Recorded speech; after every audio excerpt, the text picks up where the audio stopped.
Hey guys, welcome back to Maxim Automation. Here I'm going to start a new tutorial series for mobile automation using APM. In this series, we'll see that how can we perform mobile automation using APM. So today in this video, we're going to see that what is APM, kinds of mobile applications, the architecture of APM, and how APM works. So first let's start with what is APM. APM is an open source tool for automating mobile applications. Like we have different tools available in the market to automate web or desktop application. Similarly, we need an automation tool to automate the applications on mobile. So APM is the solution for the same, which provides test automation for mobile applications. Now, when we talk about mobile applications, then we have different categories in mobile applications. So let's talk about these categories first. There are basically three kinds of mobile applications. And the application which you want to automate can be of any type. So the first type of application is native apps. Now, what is native apps? Native apps are basically the application which are developed for a particular platform or device. For example, we can have a mobile application that is specifically developed for Android device and that cannot run on other devices like iOS or Windows. Similarly, apps developed specifically for an iOS device cannot run on other devices. Native apps are developed using the specific platforms, SDKs, and languages. For example, native app for iOS might have been developed using language as Objective-C or Swift, whereas native apps for Android can be developed using Java. If you ask for a native mobile app available in the market, then WhatsApp is an example for that. So it has developed a native app for both iOS and Android device. Now the next type of application is mobile web apps. These apps are basically the web application which we access through desktop browser, but they can be accessed using mobile browser as well. Like we have Chrome browser in Android and Safari in iOS. So we can use these browsers to open the web application on mobile itself. And those web applications also needs automation using browser on mobile devices. If we talk about the example of mobile web apps, then every web application can be treated as mobile web apps when we access those over mobile browser instead of desktop browser. And to name a few, Twitter, Make My Trip, and Flipkart, these all websites can be accessed through mobile browser. Then the third type of applications is hybrid app. Hybrid mobile apps are the application which can be installed on mobile device like the native apps, but they are being developed using the web technologies like HTML5, CSS, and JavaScript.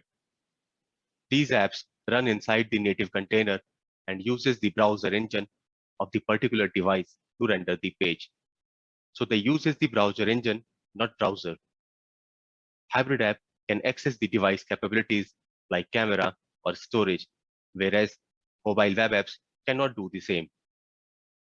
If you want to see the example of hybrid apps, then we have a lot of hybrid applications available in the market. Few of the examples are Gmail app, Instagram, and Amazon. Nowadays, almost every brand has their hybrid apps as well, like for Twitter, Flipkart, Make My Trip. So these brands have their hybrid apps as well, along with mobile web apps. So these were the kinds of mobile application that we can have. Now, if we go back to the APM, then first of all, we'll talk about setting up the APM to run tests on the machine. The first thing which we need is APM server, which we can install by downloading the setup from APM website.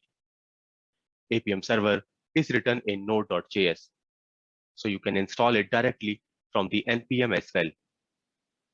After that, another item which we required is APM client. So what is APM client? APM clients are basically a set of libraries which provides all the commands to control the mobile devices like touch and swap. Along with the mobile commands, these libraries also provide the regular Selenium commands as well. These libraries are available in all the languages like C#, Java, Ruby, Python, and JavaScript. So based on your test framework, you can use the APM client. For example, if you're using Java, then you can utilize Java client. And for C#, you can use APM.NET driver. If you are using Ruby, then you can use Ruby lib core and Python client if you are using Python language. You can use the existing Selenium clients to test the web browsers on mobile devices if you are only testing the mobile web apps. To test the native or hybrid apps, you need these APM clients, which contains the extra methods or commands to run on mobile devices. Selenium clients does not support the commands which are specific to mobile devices like touch or screen orientation. So to perform these commands on mobile devices, we need a set of APM clients which is available in most of the programming languages used for automation. Now let's talk about the APM architecture, that how it helps us in automating the mobile applications. So APM is basically a web server that exposes some APIs calls. It follows the client-server architecture. It waits for the connection from a client. So client is basically where our automation scripts will run. It identifies the command sent from the client and then executes those commands on a mobile device.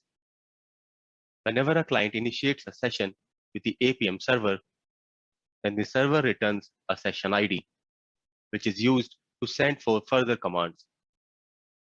When a session is initiated by the client, then client should provide some information like platform name, whether test needs to execute on iOS or Android or Windows. So these information are called desired capabilities, which we can provide these desired capabilities based on the requirement at the time of initiating a session. Here you can see that APM client initiate a session using JSON wire protocol, and then it goes to APM server, which is running on Node.js. Now you might be thinking that what is JSON wire protocol? So it's a mechanism used to establish communication between the client and the server. JSON wire protocol is a predefined set of rules which maps each action's API request or response. These rules contains all the information like what data needs to be provided and in which order for a particular operation. If APM client wants to send data to APM server, then client converts the data into a JSON object and pushes it to the server. After that, server passes this JSON object received from the client and converts it back to the data which can be used for further operations. So APM server listens for the command or JSON object coming from the client and then further connect with the devices based on the desired capabilities. So if we have multiple devices connected with the server, then based on the platform mentioned in the desired capabilities, it connects with the corresponding device.